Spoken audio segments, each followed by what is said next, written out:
এই পর্যায়ে আমরা আরেকটি অসৎ গুণ সম্পর্কে আলোচনা করব, সেটি হচ্ছে আশিরকু বিল্লাহ বা আল্লাহর সাথে শিরক করা।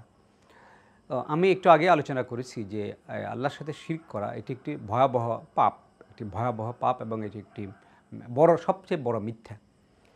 কারণ শিরকের মাধ্যমে কি করা হচ্ছে? শিরকের মাধ্যমে যেটা করা হচ্ছে সেটা হচ্ছে আল্লাহ তাআলা এর যে গুণ, আল্লাহ তাআলার যে ক্ষমতা, সেটি আরেকজনকে দেওয়া হচ্ছে, কিংবা মানুষের যে দোষ ত্রুটি সেগুলো আল্লাহর সাথে সম্পর্কিত করা হচ্ছে। এই কারণে শিরক হচ্ছে একটি ভয়াবহ মিথ্যা। তো শিরক বলতে আমরা কি বুঝি? শিরক বলতে আমরা যেটা বুঝি সেটা হলো যে আল্লাহ তাআলা আমাদের রব, আল্লাহ তাআলা আমাদের ইলাহ। এই আল্লাহর রুবুবিয়ত কিংবা আল্লাহর উলুহিয়ত অন্য কাউকে শরিক করা। আল্লাহ তাআলা আমাদের সৃষ্টিকর্তা, আমাদের পালনকর্তা, আমাদের রিজিকদাতা। এই ক্ষেত্রে অন্য কাউকে সৃষ্টিকর্তা, পালনকর্তা বা রিজিকদাতা মনে করা। আল্লাহ তাআলা আমাদের ইলাহ, অর্থাৎ আমাদের সকল ইবাদতের মালিক আল্লাহ তাআলা। এখন অন্য কাউকে আমাদের ইবাদতের মালিক মনে করা বা অন্য কারো উদ্দেশ্যে ইবাদত নিবেদিত করা, এই হচ্ছে সংক্ষেপে আমরা শিরকের পরিচয়টি উপস্থাপন করলাম। শিরকের আরও অনেক প্রকার আছে, যেগুলো তাওহীদের বইয়ে বা ঈমান বা আকীদার বইগুলোতে আমরা উল্লেখ পাই। যেমন শিরক ফি জাত, আল্লাহর জাতের ক্ষেত্রে শিরক করা; শিরক ফি সিফাত, আল্লাহর সিফাতের ক্ষেত্রে শিরক করা; কিংবা শিরক ফিল উলুহিয়া, আল্লাহ ইলাহ এ ব্যাপারে শিরক করা; শিরক ফিল রুবুবিয়া, আল্লাহ আমাদের রব, সেই বিষয়ে শিরক করা; কিংবা শিরক ফিল আসমা ও সিফাত, আল্লাহর যে সমস্ত আসমা আছে এবং আল্লাহর যে সমস্ত সিফাত আছে সেগুলির ব্যাপারে শিরক করা। তো যাই হোক, এগুলো আমাদের আকীদার বইয়ে কিংবা ঈমান সংক্রান্ত বইয়ে বিস্তারিত আলোচনা রয়েছে। সংক্ষেপ হচ্ছে, আল্লাহ তাআলা আমাদের রিজিকদাতা, আল্লাহ তাআলা আমাদের সৃষ্টিকর্তা, আল্লাহ তাআলা আমাদের পালনকর্তা। এই বিষয়ে আমরা একমাত্র আল্লাহকেই আমাদের সৃষ্টিকর্তা, রিজিকদাতা, পালনকর্তা মেনে চলব। আল্লাহ আমাদের ইবাদত পাওয়ার উপযুক্ত।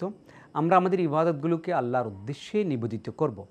আমরা যদি অন্য কারো উদ্দেশ্যে এটা করি, কেউ যদি অন্য কারো উদ্দেশ্যে ইবাদত নিবেদিত করে বা অন্য কারো উদ্দেশ্যে ইবাদত করে, অন্য কারো ইবাদত করে, তাহলে সেটি শিরক হবে এবং এই শিরক আল্লাহ কখনো ক্ষমা করেন না।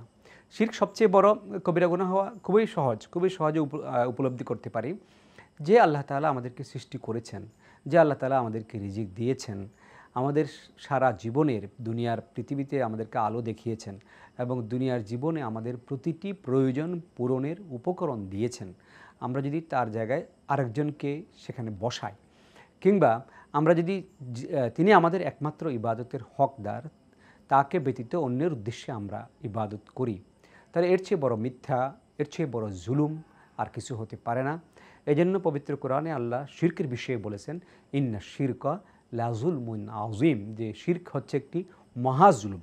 এর চেয়ে বড় জুলুম আর হতে পারে না। আর মানুষ আল্লাহর উপর জুলুম করছে, এটা কত বড় একটা দুঃসাহস।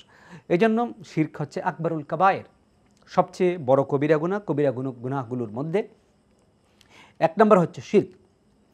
এবং এই শিরকের গুনাহ এটা এমন গুনাহ যে ইন্নাল্লাহা লা ইয়াগফিরু আন ইউশরাকা বিহি ওয়া ইয়াগফিরু মা দুনা যালিকা লিমান ইয়াশা। পবিত্র কোরআনে আল্লাহ বলেছেন একাধিক জায়গায় যে আল্লাহ তাআলা বান্দাদেরকে হতাশ হতে মানা করেছেন, যে তোমরা আমার রহমতের ব্যাপারে হতাশ হয়ো না, আমি সকল গুনাহ মাফ করি। কিন্তু আল্লাহ কখনো শিরকের গুনাহ মাফ করবেন না। ইন্নাল্লাহা লা ইয়াগফিরু আন ইউশরাকা বিহি, তার সাথে যে শিরক করা হয় সেই গুনাহ আল্লাহ তাআলা কখনো মাফ করবেন না।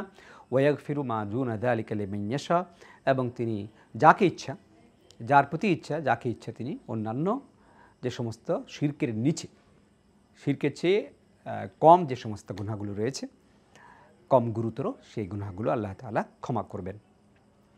তো এই জন্য আমাদেরকে খুবই সতর্ক থাকতে হবে এবং শিরক সম্পর্কে আমাদেরকে জানার চেষ্টা করতে হবে।